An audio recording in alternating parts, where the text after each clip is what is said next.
आणि उपस्थित सहकारी बांधवांनो, आजचा दिवस आपल्या सगळ्यांच्या दृष्टीनं एक अतिशय आनंदाचा आणि समाधान देणारा अशा प्रकारचा दिवस. माझी या भागातून वेगवेगळे विषय जाते. आजच्या शिवाजी या गावाचं एक वैशिष्ट्य आहे. इथं कन्हेरीला मारुती आईचं मंदिर आहे. त्या मारुती आईच्या मंदिरामध्ये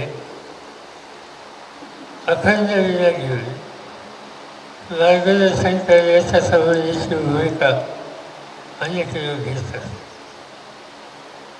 पुण्याच्या एस.पी. कॉलेजला सोनोपंत दांडेकर नावाचे शिक्षक होते, प्राचार्य होते. पण सोनोपंत दांडेकर त्यांचं वास्तव्य जर शक्यतो सर्व रविवारला कन्हेरीला असायचे आणि या वास्तव्यामध्ये संत शिकवणीचा विचार जनमानसामध्ये पोचवण्याचं काम ते अखंडपणाने करत असतात.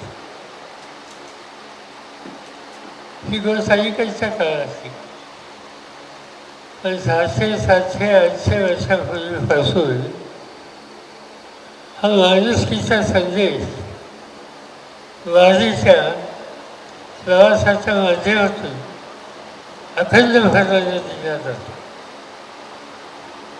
कोण कोणत्या जातीचा, कोणत्या धर्माचा, कोणत्या भाषेचा त्याचा विचार इथे कधी नसतो.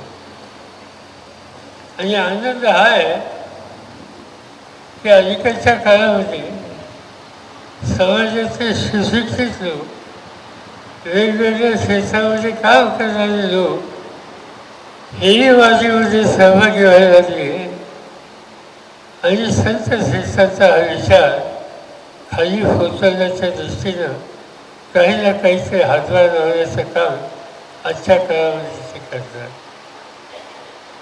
हा जो विचार आहे तो महाराष्ट्राच्या पुरता सीमित नाही, तो देशाच्या कानाकोपऱ्यात होता.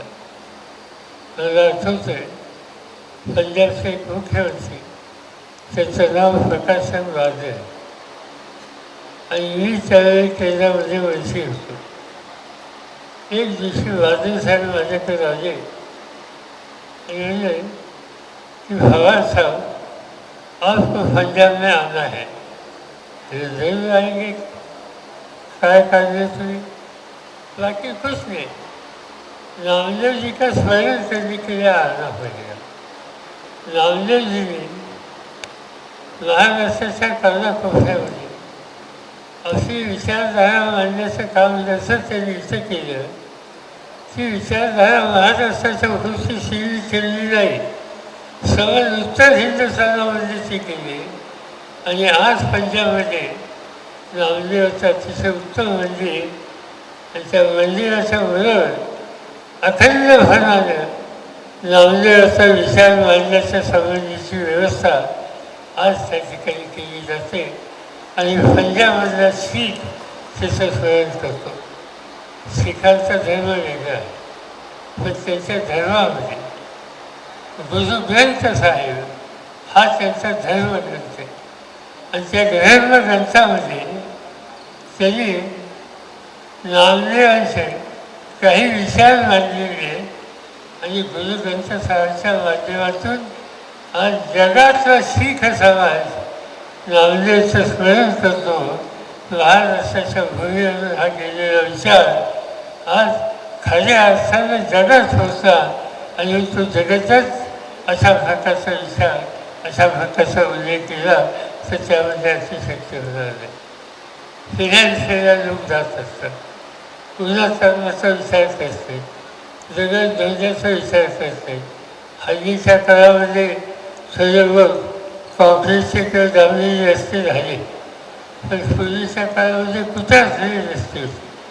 काच्या कुठ्यातून दगड दर्यातून हा माझा वारकरी पंढरीच्या दर्शनाच्यासाठी असलेलं अखंड भरणारं युगायुगापासून चालत जातो हे चित्र आपण अनेक वर्षाच्यापासून ऐकतो पाहतो. मला आठवतं आहे एक दिवशी एका धरणाचं उद्घाटन. त्या धरणाचं नाव उर्जी तिथं जवळ आहे.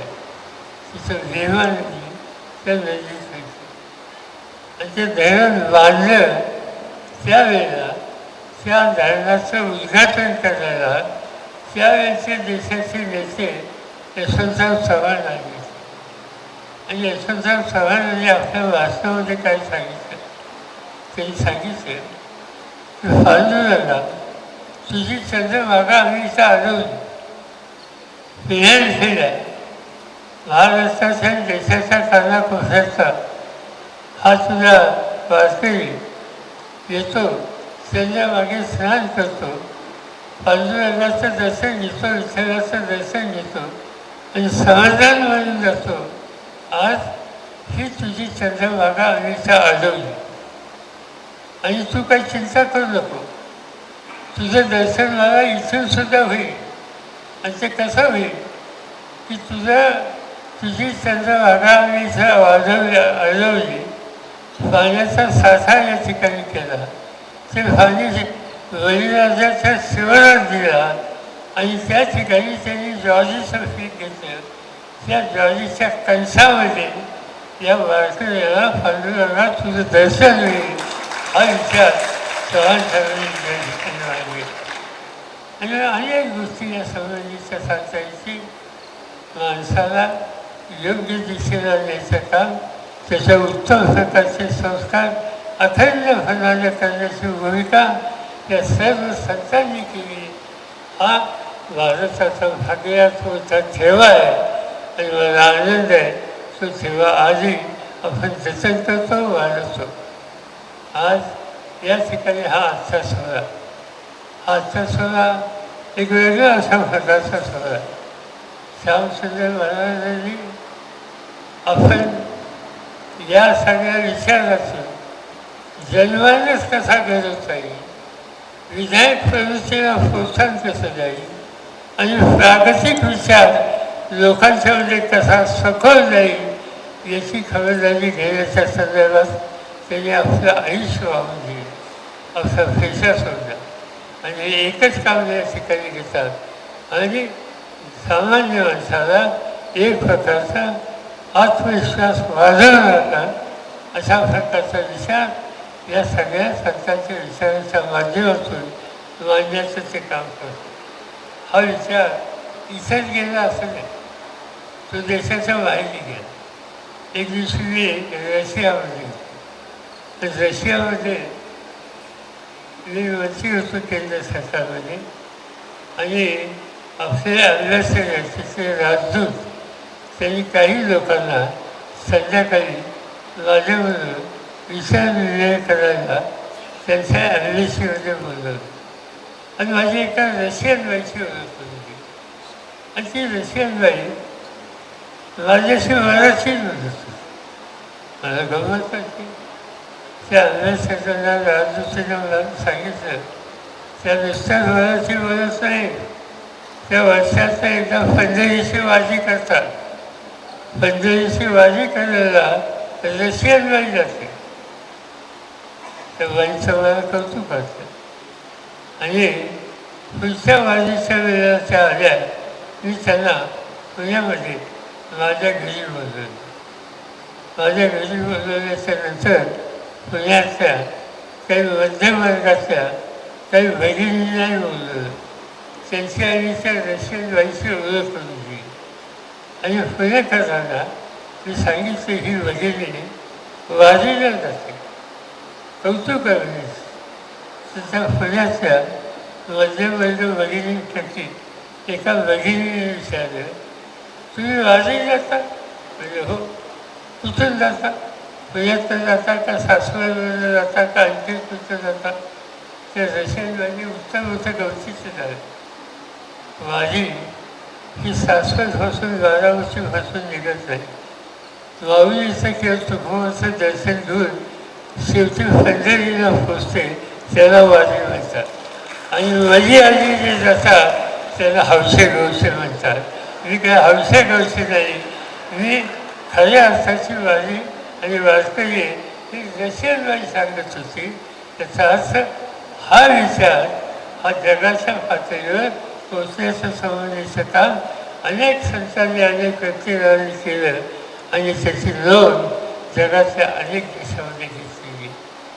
आणि त्या दृष्टिकोनातून एक वेगळी भूमिका, कुठेही खोटेपणा नाही, दार्मिकपणा नाही, सत्य विचार, आधुनिक विचार, समस्येचा विचार याची आज खऱ्या अर्थाने गरज आहे. आणि ती गरज ओळखून श्यामसुंदर महाराज आणि त्यांचे सहकारी अखंडपणाने हे काम करतात. माझी खात्री आहे त्यांच्या या विचार प्रसंगातून एक प्रकारची नवीन विचारी प्रागतिक विचाराची पिढी तयार होईल. समाजाच्या समोरचे प्रश्न हे सोडवण्यासाठी त्याची उपयुक्तता राहील. आणि म्हणून त्यांचा आणि त्यांच्या सगळ्या सहकार्यांना मी अंतःकरणापासून धन्यवाद देतो. एका चांगल्या भूमिकेने ते काम करतात याची नोंद महाराष्ट्राच्या सांस्कृतिक असेल पण समस्येच्या आणि सामाजिक विचारात सुद्धा केलं जाईल याच्याबद्दलची खात्री बाळगतो आणि आपली दादा घेतो.